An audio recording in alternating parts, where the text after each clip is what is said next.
Mabuhay! Maligayang pagdating sa Pojok Seram. Kamusta na po kayo? Yellow guys, selamat datang kembali di Pojok Seram. Hari ini gue akan menceritakan film dari Filipina yang berjudul Haters. Mari kita mulai.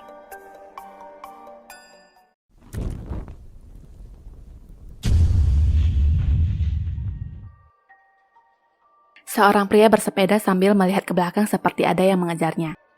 Kemudian dia terpental di saat melihat penampakan seorang wanita di hadapannya. Pria itu sempat tidak sadarkan diri sampai hari menjelang gelap.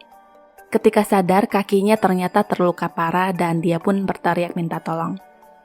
Tidak jauh dari sana ada sosok setengah badan dengan rambut panjang yang sedang ngesot di tanah. Sosok itu berdiri dan membalikkan badannya pelan-pelan sambil komat kamit. Pria itu segera pergi. Senter yang dipegangnya tiba-tiba konslet dan dia mencoba menyalakannya kembali. Ketika nyala, senter itu memperlihatkan hantu perempuan yang sudah berada di belakangnya. Dia terlihat ketakutan dan berusaha berlari. Anehnya lagi, hanya beberapa jam berselang, luka di kakinya sudah mulai dipenuhi belatung. Kaki itu tiba-tiba terangkat sendiri dan seperti dipatahkan seseorang lalu ditarik dan hilang. Di tempat lain ternyata fotonya dijadikan seseorang untuk melakukan ritual voodoo. Boneka voodoo itu tampak hanya mempunyai satu kaki yang persis sama dengan kondisi pria itu dan terakhir foto dan boneka itu pun dibuang ke dalam kobaran api. Waktu berlalu. Seorang perempuan bernama Luna dan keponakannya yang bernama Gia baru saja pindah kota. Banyak sekali tikus di rumah itu tapi langsung dibantai tanpa ekspresi oleh Luna dengan sekali pukulan. Di saat mereka sedang berberes, kain yang menutup cermin retak itu tiba-tiba terlepas dan gak terjadi apa-apa sih. Malamnya, Luna berpesan pada Gia berhati-hati ke kampus dan tidak mempercayai siapapun mau sebaik apapun mereka. Besoknya di kampus, orang-orang melihatnya dan mencibir penampilannya yang jadul. Seseorang tidak sengaja menabrak dan menjatuhkan ponselnya, lalu si laki-laki manis yang berbaju biru ini menghampirinya dan mengambilkan ponselnya. Setelah itu Gia langsung berjalan pergi. Di rumah, ada sesosok hantu berambut panjang dan berantakan itu muncul di belakang Luna yang sedang memperhatikan tanamannya. Kembali ke kampus, si kucing garong datang lagi mendekat. Dia memperkenalkan namanya yang bernama Renz. Kita kembali ke Luna. Temannya B datang dan meminta uang sewa rumah karena dia akan segera berlibur ke Italia. Luna berkata dia tidak punya uang karena yang akan membayar uang sewa adalah Carmen, ibu dari Gia. B mencibir. Kau nggak punya uang pribadi dan hanya mengandalkan Carmen. Itulah sebabnya kau hanya menjaga Gia dan menjadi perawan tua atau kau tidak bisa melupakan Ruben. Luna langsung mengatakan jangan pernah kau menyebut namanya dengan ekspresi kesal. Sebuah serangga memutari B. Dengan segera Luna menjambaknya yang ternyata dia mengambil serangga itu dari rambutnya. B pun pamit pergi dan Luna mengucap mantra yang mengubah pupil matanya. Di tengah jalan, mobil B mogok dan supirnya berkata dia akan membeli minuman sebentar sedangkan B menunggu di mobil. Sebuah tangan terlihat keluar dari belakang dan memegang kursi depan. B melihat ke belakang dan tidak ada apa-apa.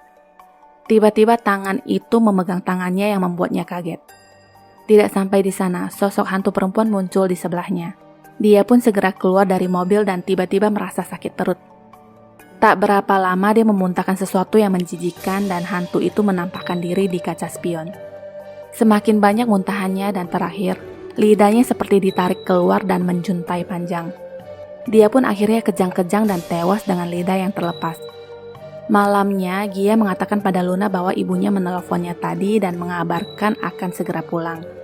Lagi ngobrol, sebuah pesan masuk ke ponsel Gia yang ternyata dari Renz. Gia langsung menyudahi obrolannya dengan bibinya dan sibuk dengan ponselnya. Luna lalu keluar dari kamar Gia dan berjalan menaiki tangga seperti dia menyadari sesuatu.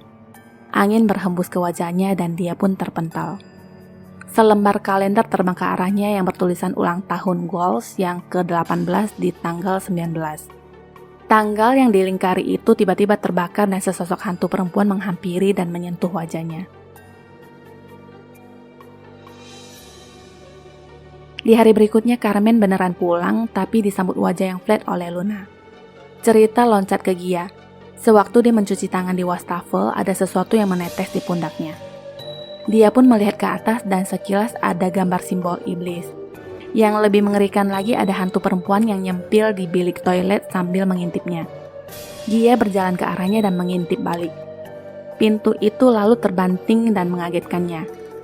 Dari gambar simbol iblis di langit-langit itu tiba-tiba menumpahkan cairan hitam. Ada kali seember yang mengenainya. Siswi lainnya masuk ke toilet dan melihat Gia yang bertingkah aneh. Ternyata itu hanyalah ilusi. Pulangnya, Gia bertemu dengan ibunya. Hubungan yang rada kaku dan asing di antara mereka. Ibunya menjelaskan dia mempunyai banyak masalah di Barcelona, makanya dia susah untuk pulang selama ini. Malamnya sewaktu Carmen sedang tidur, ada sesuatu yang menarik selimutnya dan foto dia bersama Gia sewaktu Gia kecil pun jatuh. Ada suara seperti bisikan dan dia pun berjalan keluar untuk mencari tahu asal suara itu yang ternyata berasal dari kamar Gia. Dia memanggil Gia dan ada ketukan kasar di pintu itu yang mengagetkannya. Pintu itu lalu terbuka dengan sendirinya dan Carmen melihat Gia yang bertingkah aneh dengan menggambar simbol iblis di dinding sampai tangannya terluka. Carmen memanggilnya dan Gia memutar badannya pelan-pelan, lalu berlari ke arahnya dan wajah Gia berubah menjadi mengerikan. Ternyata hanya mimpi, tapi anehnya bingkai foto itu dalam posisi terbaring sama seperti di mimpinya. Pagi itu Carmen mengatakan bahwa dia akan tinggal bersama Gia untuk menebus kesalahannya. Carmen juga menawarkan sejumlah uang kepada Luna untuk membangun bisnis kecil dan kembali ke kampung halaman. Sebenarnya Carmen tidak bermaksud negatif. Dia hanya berpikir memberikan kesempatan kepada Luna untuk menikmati hidupnya karena selama ini Luna sudah direpotkan untuk menjaga Gia. Luna menjawab, ini pilihanku. Gia masih butuh perlindunganku, mau kau di sini ataupun tidak, dan berjalan pergi. Hujan pun turun. Gia melihat Luna sudah berada di luar gedung sekolah sambil membawakan payung. Tapi anehnya ketika Gia berjalan ke arah pintu, ternyata tantenya sudah tidak ada. Sewaktu Gia mengantri di kantin, ibunya menelpon dan Gia menggunakan kesempatan itu untuk bertanya apakah tantenya meninggalkan rumah. Ibunya berkata tidak. Karena yang lainnya mengantri terlalu lama di belakangnya, Gia pun segera menyudahi teleponnya dan memesan makanan. Di saat Gia mau makan, dia kaget melihat makanannya berubah menjadi sepiring cacing. Dia pun segera pergi yang sebenarnya itu hanyalah ilusi. Di kamar Gia, Carmen seperti samar-samar mendengar suara distorsi. Entah apa yang membuatnya mengetuk-ngetuk dinding dan sebuah bayangan besar hitam muncul di sana, juga suara distorsi itu semakin jelas terdengar. Luna muncul di sana dan menanyakan ada apa. Lagi-lagi suara itu mengganggu yang tampaknya hanya terdengar oleh Carmen. Luna menyuruhnya untuk beristirahat dan dia yang akan menunggu Gia pulang. Luna menemukan foto dia dan Gia yang terjatuh di lantai dengan ekspresi wajah antagonisnya. Di depan cermin, Luna berkata, tolong beri aku waktu sedikit lagi, lalu kau bisa memilikinya untuk paguyuban. Luna lalu seperti ditarik dan di cermin tertulis nama Gia. Malamnya, Renz mengantar Gia pulang ke rumah dan memberikan sebuah gelang tanda persahabatan mereka. Di hari berikutnya, Gia dan ibunya berencana pergi ke swalayan. Luna tidak ingin ikut dengan alasan dia tidak suka keramaian. Mereka pun ke salon atas anjuran ibunya. Di hari itu juga, Renz mampir ke rumah dengan membawa sesuatu. Kembali ke Gia, dia memotong rambutnya dan bahunya tiba-tiba terasa gatal dan ada ruam merah melingkar yang dikira ibunya mungkin alergi dengan produk yang ada di salon. Di rumah, Renz dipersilakan masuk dan berbincang dengan Luna. Luna bertanya apakah kau berencana memacari Gia. Belum sempat menjawab, Renz mulai merasa pusing sehabis menenggak minuman yang disuguhkan. Luna berkata kalau kau punya rencana lain selain hanya berteman dengan Gia, maka jangan pernah sekalipun memikirkannya. Kau akan menyesalinya. Setelah itu dia pingsan dan sadar-sadar sudah ada di dalam mobilnya. Entah itu tadi nyata atau hanya mimpi, yang jelas itu kotak donat kentang masih 2 dus di sampingnya. Luna menghampirinya dan bertanya, kau ingin bertemu dengan siapa? Kau parkir di sini sejak tadi siang. Renz menjawab, maaf bu, aku rasa tadi aku tertidur di rumahmu. Apa maksudmu? Aku tidak mengenalmu dan aku tidak pernah mengizinkan orang asing masuk ke dalam rumahku, sahut Luna. Renz berkata dia adalah teman Gia. Luna menjawab Gia tidak ada di rumah dan tidak tahu kapan akan pulang, lalu berjalan masuk. Kembali ke Gia, di restoran dia mulai lagi berhalusinasi dengan melihat orang-orang di sana menatapnya dengan aneh. Ibunya bertanya ada apa? Dia menjawab tidak ada apa-apa dan permisi ke toilet. Di toilet lampu tiba-tiba berkedip dan padam. Sebuah lilin yang entah dari mana asalnya sudah ada di sana. Di cermin dia melihat tantenya muncul di belakangnya dan pelan-pelan menghilang, kemudian giliran muka setan yang muncul. Di saat lampu menyala kembali, ada gambar simbol setan di cermin. Dia segera keluar dan bertemu ibunya di depan toilet. Gia pun menangis ketakutan sambil memeluk ibunya. Di tempat lain, Rance yang sedang mengendarai mobil seperti menabrak sesuatu. Dia pun turun untuk memeriksa. Tidak ada apa-apa di bawah mobil, tapi terlihat ada orang dengan berpakaian sampai melantai yang berjalan pelan di sisi mobil.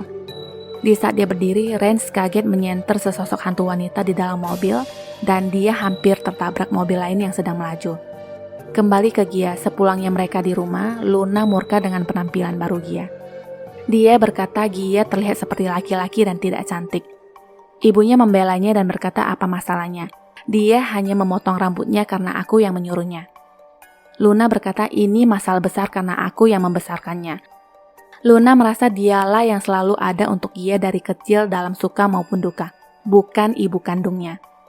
Setelah menumpahkan emosinya, Luna pun berjalan pergi.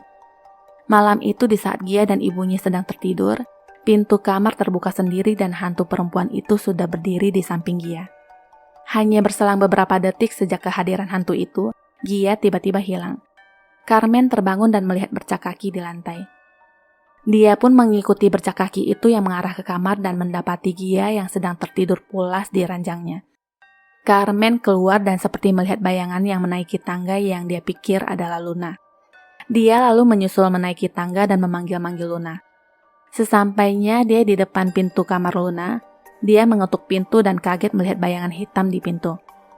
Karena panik, Carmen pun terjatuh dari tangga. Saat itu dia masih sadar dan melihat hantu perempuan yang berdiri di atas dan mendekatkan wajah jeleknya. Setelah itu dia menceritakan kepada Luna apa yang dilihatnya dan berkata mereka harus segera pindah dari rumah itu. Tapi Luna menjawab itu hanya halusinasi. Suatu hari Luna tampak menyembunyikan sebuah kunci di bawah tempat lilin yang disaksikan diam-diam oleh Carmen. Setelah Luna pergi, Carmen mengambil kunci itu dan memeriksa ruangan tersebut yang terdapat banyak barang-barang pemujaan dan patung-patung aneh. Carmen pun mengambil gambar dari ponselnya dan sewaktu dia tertarik untuk melihat patung-patung yang ada di dalam kotak, tutup kotak itu menutup dengan sendirinya. Ada simbol lambang setan di kotak itu dan bingkai foto anaknya. Dia pun membawa keluar bingkai foto itu dan kembali ke kamarnya. Carmen seperti mengingat masa lalu di mana Luna ingin mengakhiri hidup di sebuah gubuk ketika kekasihnya kedapatan berselingkuh darinya. Dari adegan yang tidak ingin hidup lagi, tiba-tiba dia berubah pikiran dan bersumpah akan membalas dendam. Akhirnya dia pun bergabung di aliran sesat dan ditato dengan simbol iblis di punggungnya. Nah, laki-laki yang bersepeda di awal cerita itu adalah kekasihnya yang bernama Ruben dan ditemukan tewas besoknya. Cerita beralih ke Gia yang sedang mandi. Tanda ruam merah itu semakin jelas di punggungnya. Carmen menemui seseorang yang bernama Apodigos dan memperkenalkan dirinya yang adalah cucu dari Amangkabes. Apo langsung tahu kakeknya seorang dukun yang hebat yang ditakuti dukun lain. Di waktu yang bersamaan, Gia dan Rance pergi bermain di tempat bermain.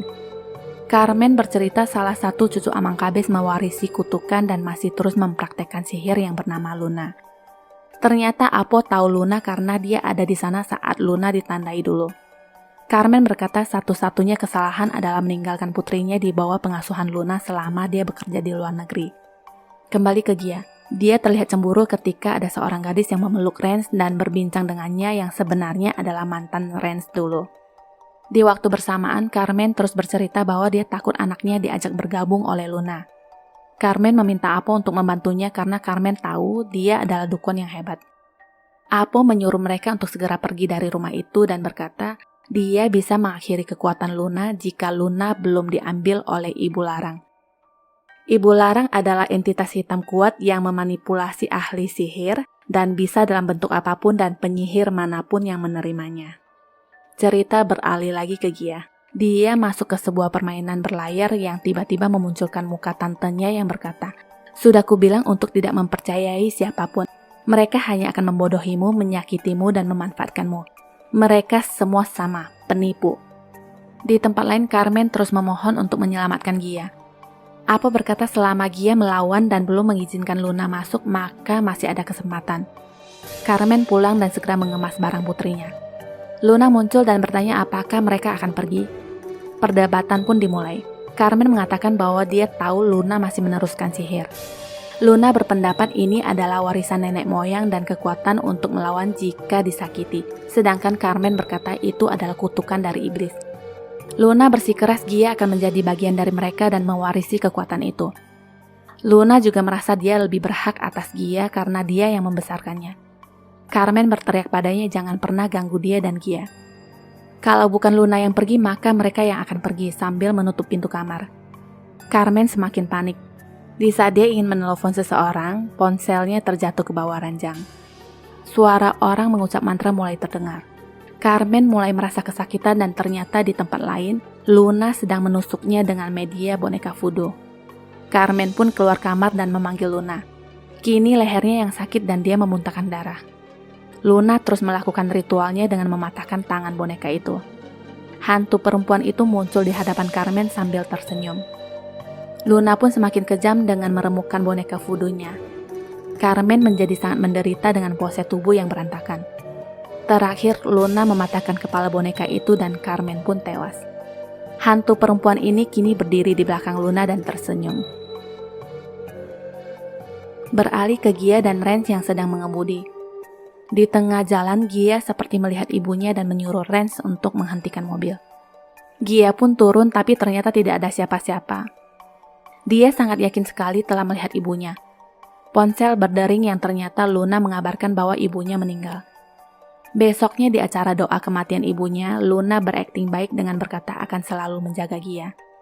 Hari-hari berlalu, tanda di punggungnya semakin nyata dan tangan setan itu ngejiplak di dinding. Sebatas itu doang sih, hanya memperjelas eksistensi. Sehabis mandi, Gia mencari gelang pemberian Renz yang justru menemukan ponsel ibunya di bawah ranjang. Gia mulai menangis mengingat ibunya. Ada nomor tidak dikenal yang menghubunginya yang ternyata Apodigos dan mengatakan perlu berbicara dengannya sebelum terlambat. Bertemulah mereka. Apo berkata ibunya ingin Gia meninggalkan rumah itu dan jangan bertemu lagi dengan bibinya Luna. Gia berkata ini sulit karena dia sudah menganggap Luna seperti ibunya sendiri. Kalau begitu, kau akan menjadi penyihir seperti apa yang bibimu inginkan, jawab Oppo. Sewaktu di rumah, Gia mencoba membuka ruangan rahasia yang selalu dikunci sewaktu Luna pergi. Pintu itu tiba-tiba terbuka sendiri dan dia kaget melihat isi di dalamnya. Dari gambar simbol yang sama dengan pundaknya sampai sebuah patung mini yang diikat dengan foto ibunya. Di pertemuan sebelumnya, Gia sudah dijelaskan tentang siapa Luna sebenarnya, dan Oppo memberikan sebuah buku yang jika dipelajari akan menjadi penyihir dan sebotol minyak suci sebagai penangkal sihir. Luna tiba-tiba sudah berdiri di sana. Gia pun segera turun dan di sana ada sosok Luna lain yang bertingkah seperti tidak terjadi apa-apa. Suara mantra terdengar dan duplikat Luna yang lain turun dari tangga. Luna yang belagak bego tadi mengatakan maaf dan mengeluarkan boneka voodoo yang sudah ditempeli foto Gia dan mulai melakukan penyerangan dengan media boneka itu. Kini Luna duplikat dan asli menjadi satu. Dia berkata jika menjadi satu maka hanya aku yang bisa melindungimu. Luna mendekat dan berubah menjadi hantu wanita lalu mentransfer asap hitam ke mulut Gia. Dia pun mengeluarkan minyak dan menyiramkan ke hantu itu dan dia kembali berubah menjadi Luna dengan luka di wajahnya. Tapi itu cuma sebentar dan luka itu pulih dengan sendirinya. Luna lalu mendapatkan boneka voodoo dan berhasil menahan Gia yang ingin pergi. Luna menyuruhnya untuk menerima takdirnya karena memang dia yang terpilih. Gia berkata tidak akan. Dia yang akan menentukan takdirnya sendiri sambil memperlihatkan boneka voodoo yang sudah ada di tangannya dan menyiramkan minyak suci lalu memecahkannya ke lantai. Luna merasa kesakitan dan wajahnya hangus. Dia terus berkata, aku sangat menyayangimu Gia sambil berjalan mundur dan akhirnya terguling-guling jatuh ke bawah tangga dan tewas. Setelah itu Gia pergi menghampiri tempat penyimpanan abu ibunya. Di sana ibu dan bibinya muncul berlawanan arah. Gia pun berlari ke arah ibunya dan bertepatan dengan kehadiran Renz. Box sihir itu akhirnya dibakar dan tak berapa lama suara mantra itu terdengar. Api semakin besar dan perempuan setan itu muncul di antara api dan tamat. Terima kasih sudah menyaksikan shortcut film ini. Jangan lupa subscribe, like, and share, juga menyalakan lonceng notifikasi untuk updatean film lainnya ya. Sampai jumpa.